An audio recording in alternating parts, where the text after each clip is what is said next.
This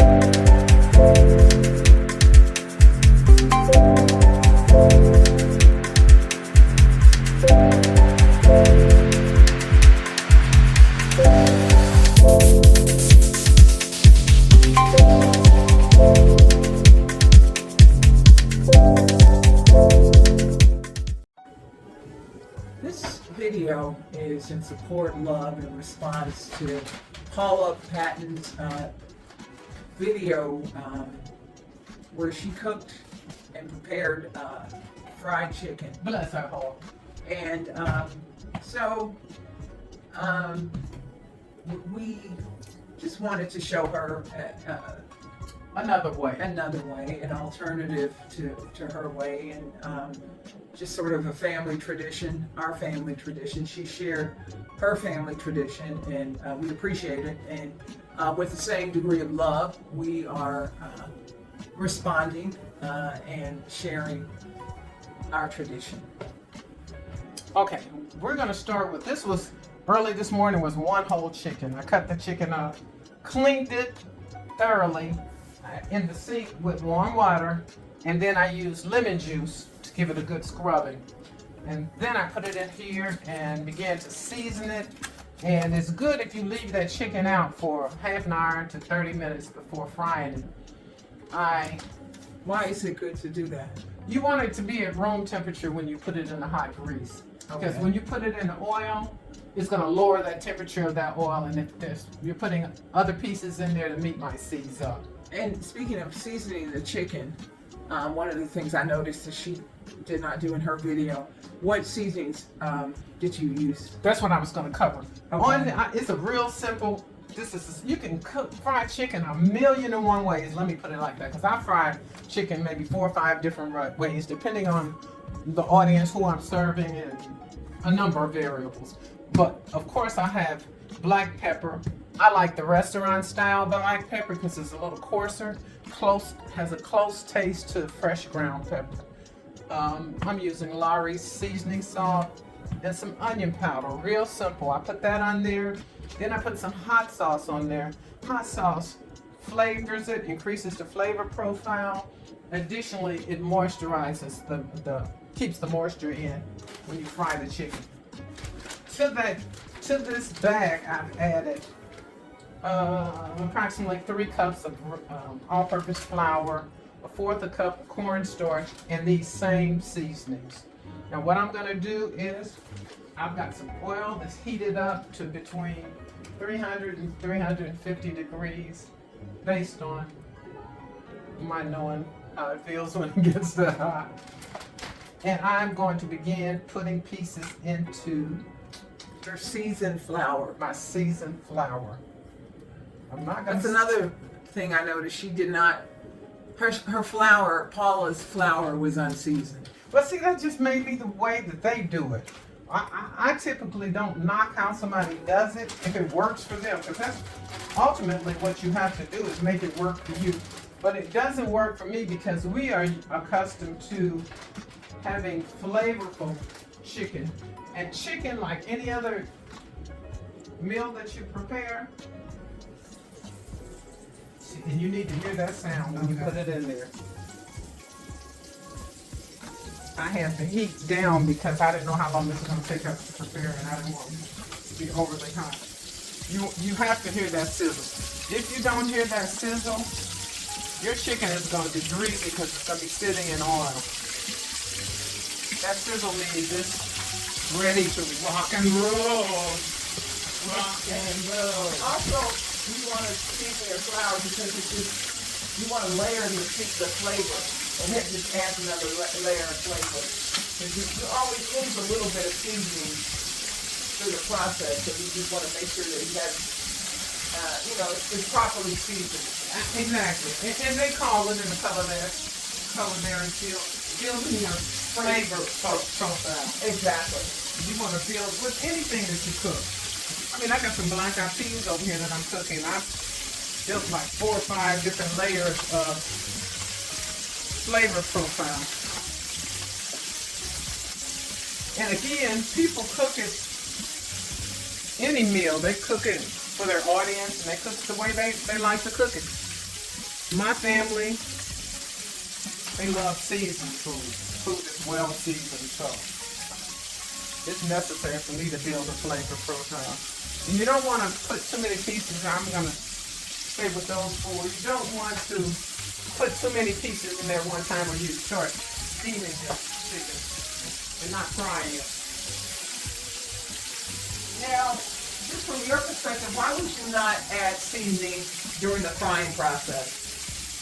Because the oil is gonna cook the seasoning off. So basically, you're just gonna have unseasoned chicken. Lightly seasoned chicken. Okay. Some of it may stick, but most of it will cook off until, and then the seasoning is probably going to hold some of the flour in your hot oil, and your oil's going to get dark, quicker with the residue of that seasons and mixed with the flour, and then it'll make your chicken look darker than it should, and you'll think it's done and really not done. Because you might have to turn this 2 or 3 times. Some people say you just turn it once, but you might have to turn it 2 or 3 times. You don't want it to get too dark. You want to make sure your chicken is done on the inside. Yeah, that's the big one. No pink. No pink in the middle. That's one color you don't want to see. Unless you're eating lamb. I like a little pink in the middle. So this is fried chicken. And you know what? You might ask which oil, but as you can see, I love avocado oil and olive oil, extra virgin olive oil. You want to fry with an oil that has a high smoke point. You don't want to fry it in something that's going to start smoking as soon as the oil gets hot, because it's going to impact your ability to fry some good looking chicken. And as you can tell, when I put all of those in there, they were room temperature. The temperature of that oil dropped. I don't even need a thermometer, but I can just tell the way it's bubbling, or not bubbling, that is. So I'm gonna raise the temperature just a little bit, then I'm gonna turn it back down.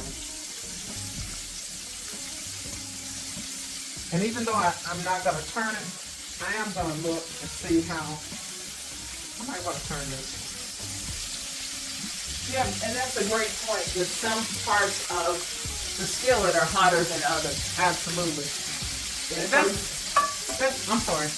oh, I'm done. That's one of the reasons chicken fries so well in the cast iron, because cast iron conducts heat as even as you're gonna get it. Okay. Unless you're frying like in a deep fryer that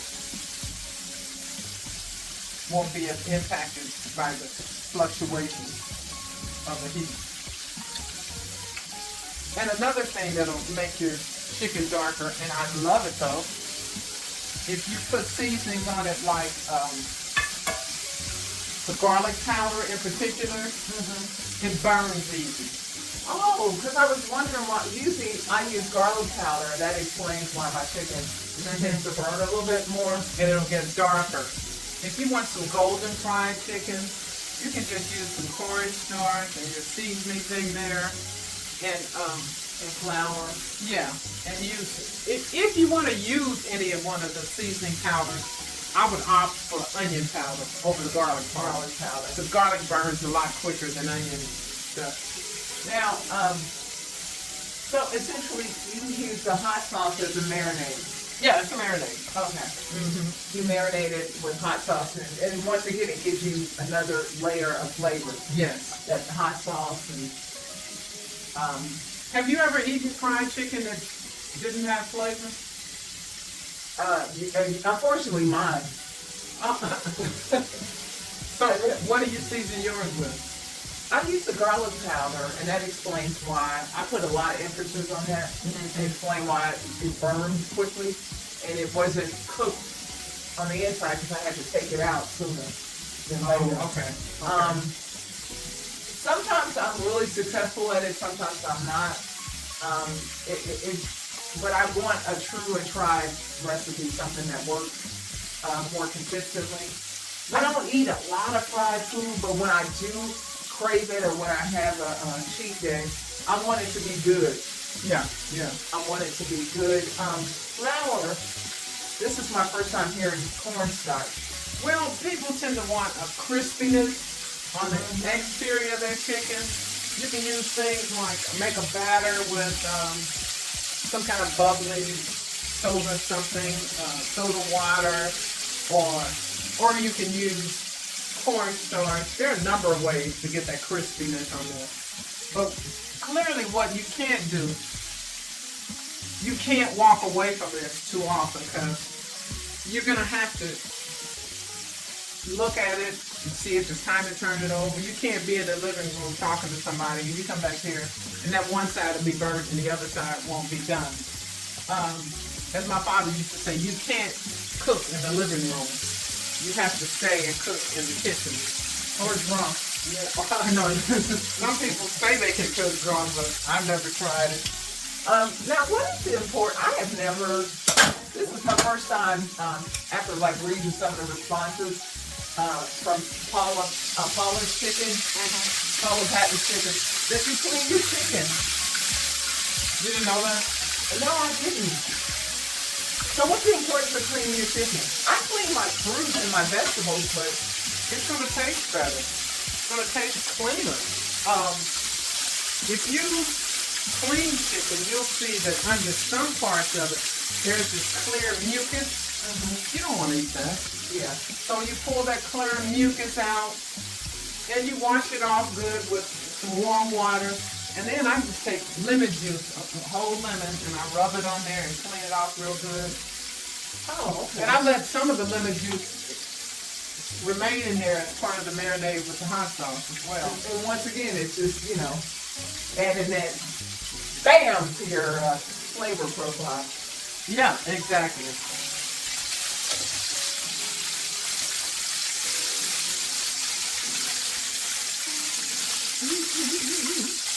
La-dee-da-dum. So, here's a good question. How do you recover from mistakes? Are there any mistakes when frying chicken that you can't recover from? Well, there are ways to recover. But let me say before I answer that is that what I'm doing is I began cooking fried chicken more. I cook it so little now. I used to be a master on fried chicken, but my skills need to be upgraded. I'm just bursting that bubble. My skills need to be upgraded because I haven't been cooked fried chicken. It's like any skill. If you don't practice it, you lose a little bit of your ability to cook. It's like any skill. You have to practice. You do. And this little bear, he doesn't want to come over here. Come over here. So I want to put you on your side. This one, I don't want it to get too dark. I think that's one of the extra little pieces. And then one thing I'll tell you about recovery. One thing you have to consider, look at this, we have 3 different sizes, 3 different pieces in there. They're going to get done at different rates. So you have to pay different attention to each one of them. And in terms of recovering from mistakes, as long as you haven't burnt it completely up, what I would do if I overcooked it is I would take all the chicken out of the pan, take most of the grease out of the pan, and then I would cut up some bell pepper and onion and put it over that, and put a little chicken broth in there and cover it up, and it'll make a gravy-like with it, and then the chicken will get done and remain moist. Okay. What about if you under-season it? Like in the case of Paula Patton, how do you have the chicken is done? Can you add seasoning? I've seen people do that. You can, but it won't be as effective. Okay. It won't. It'll just sit on the top of the skin. You want, that's why you use marinade. You want flavor to penetrate the meat of the chicken. Okay. And we can just end it right here. This is how you fry the chicken.